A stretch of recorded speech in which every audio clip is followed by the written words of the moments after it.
Ang maganda pala dito guys, may iba-ibang packaging. Meron po tayong on the go, yung pinakita ko kanina. Meron po tayong jar, no? Ang jar po natin is 120 servings, no? Yung sa iba po, ang halaga niya po is 12,000, no? Sa atin po, magkano lang? 120 servings, no? 2,900. Actually, 3,500 po ito. Kaya lang, di ba, pag may sarili kang mobile application, no? 2,900 lang po siya. Okay? Meron din po tayong pouch, yung nakapakete po siya. Okay? This is 40 servings naman. Ang halaga po sa labas, yung naka-box o naka-pouch, 4,000. Pero sa atin po, 975 lamang po. 'Di ba? Napakamura po, no?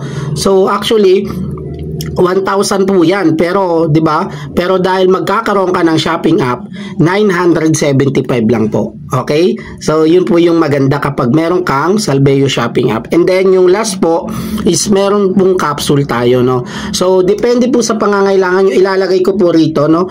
Piliin nyo po yung gusto nyo. Okay? So God bless po.